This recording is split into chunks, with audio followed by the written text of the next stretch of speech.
Tudo bem, pessoal? Sejam bem-vindos ao 3R Capacita. Sou o professor Patielli e vamos dar aqui início ao nosso curso de elaboração de lei orçamentária anual. Qual o propósito do nosso curso? Preparar você, servidor público, seja você recém-ingresso na área de orçamento, seja você que já está há certo tempo atuando na área, para te dar algumas dicas, algumas informações, alguns insights do que não pode faltar e dos cuidados que você deve ter na hora de elaborar a sua lei orçamentária anual. Esse curso é importante, principalmente para quem atua em municípios e em estados. Por quê? Porque muitas vezes o servidor que vai para essa área, ele não vai ter no curso de formação dele essa atribuição específica.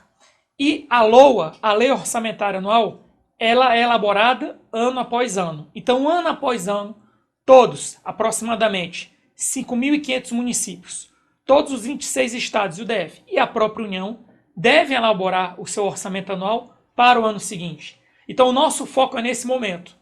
A gente internaliza aqui o momento de elaboração da LOA, que no âmbito federal ocorre até o dia 31 de agosto do ano anterior à execução da LOA. Então, se a gente está no ano de 2021, por exemplo, a gente elabora a LOA para o ano de 2022. Então, esse curso ele vai focar em todos os requisitos, todas as competências básicas que você deve priorizar até o dia 31 de agosto para permitir que você consiga elaborar uma LOA e envie para o Legislativo. Dessa forma, o nosso curso ele vai ter dois produtos em termos de competência. Um produto vai ser qual o campo textual que eu devo respeitar quando eu envio uma LOA. Ou seja, tem que ter um texto. Não adianta você fazer um curso de elaboração de LOA e no final das contas, tá, agora eu preciso escrever o texto. Cadê o texto padrão? A gente vai trabalhar com o texto padrão e vamos mostrar quais são as peculiaridades em cada texto padrão desse. E o segundo é o texto padrão, que é o texto com os artigos, que vão ficar em torno de 10 normalmente. Esse texto ele é alicerçado em anexos, em volumes que possuem dados.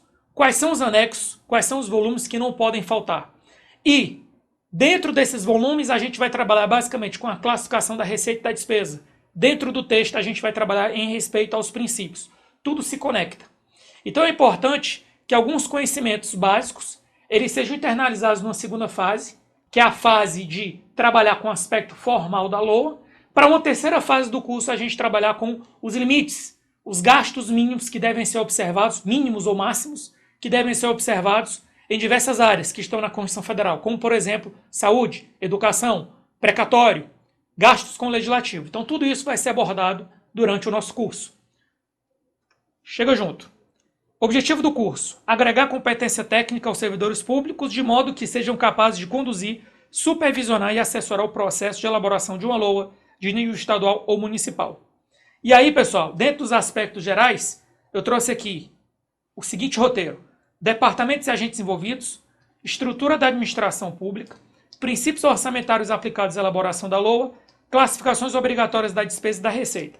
Vamos ser bem realistas, bem honestos com nós mesmos. Honestidade intelectual sempre.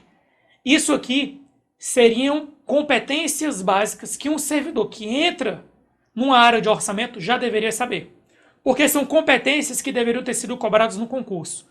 Na prática, muitas vezes, o concurso não consegue filtrar e não consegue delimitar e garantir que realmente quem passou no concurso domina fielmente todos esses conceitos que eu acabei de ler dentro da unidade didática 1. E a gente tem que partir da premissa e garantir que todos têm essa competência. Então, a unidade didática 1, a gente poderia até substituir ela se todos tivessem a garantia que todos que fizeram o concurso dominam plenamente a parte de orçamento público.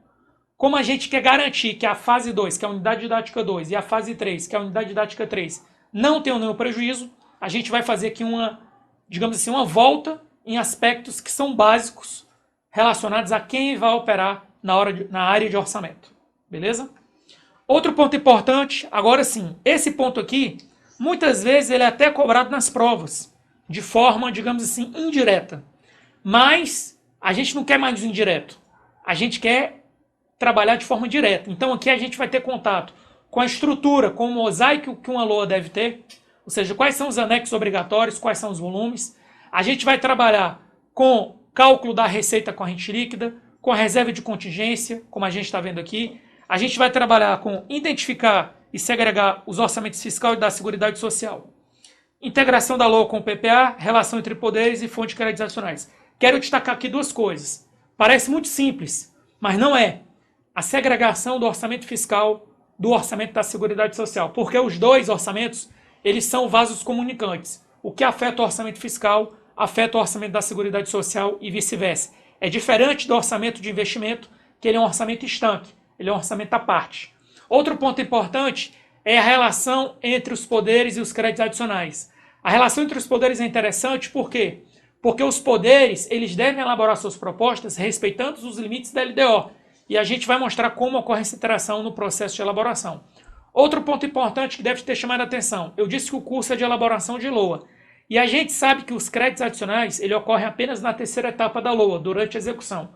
Porém, quando a gente, na terceira etapa da LOA, quando um servidor público, quando a área técnica propõe um crédito adicional, essa área técnica, de certa forma, ela vai fazer a elaboração de um projeto de lei de crédito suplementar especial ou vai já preparar e vai publicar a medida provisória ou o decreto no caso dos créditos extraordinários. Então é importante que a gente saiba, também tem exemplos de como elaborar, quais são os requisitos mínimos para constar no crédito suplementar, especial extraordinário e quais são as fontes, porque essas fontes impactam diretamente o orçamento público.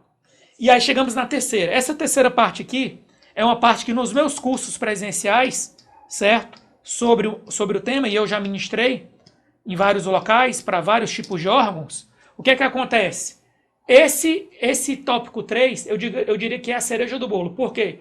Porque aqui a gente trabalha com simulações. Então você vai ver que eu vou propor uma simulação para você, vou dar um tempo para você responder, e depois eu vou fazer o comentário daquela simulação, certo? E aí com isso, você vai ganhar uma bagagem para... Não que você vai substituir o seu sistema, que isso é importante. O curso aqui, ele não é um curso feito em company, baseado no sistema que você usa. Ele é um curso amplo, que vai permitir que você reflita se o que você está fazendo no seu sistema está coerente com o que se exige da legislação. Se tem algum dado que às vezes o sistema não extrai, mas que deveria extrair para cumprir alguma regra constitucional. Isso sim, isso eu garanto que você vai ter acesso e isso vai gerar insights e vai causar em você reflexões positivas para, vendo um procedimento que já vem sendo feito há muito tempo, reforçar que ele está certo ou que ele carece de algum ajuste. Isso aí sim é um dos objetivos do nosso curso e a gente se propõe a isso, beleza? Então aqui estão todos os assuntos que a gente vai tratar dentro dos aspectos fiscais. E aí como é que vai funcionar o curso? A gente vai ter vídeos, vamos ter os slides em PDF, vamos trazer alguns links de relatórios oficiais, alguns links de artigos, vai ter o fórum, e vai ter avaliação. É importante. A gente tem uma avaliação objetiva ao final do curso. Essa avaliação objetiva é baseada nos slides e no que a gente diz aqui durante o curso. É importante. Na terceira fase, que é a terceira unidade didática, nós vamos ter simulações. Essas simulações também serão muito importantes. Beleza? Aqui está o meu currículo. Está no Lattes também, para quem quiser checar. E esse é o nosso recado. Ou seja, um curso realmente que visa agregar, é um curso que já foi feito a partir de experiências no presencial e que agora eu trago de forma, digamos assim, remodelada dentro do 3R Capacita para o ensino à distância. Então esse era o meu recado, pessoal. Fiquem com Deus e até a nossa próxima aula. Te aguardo.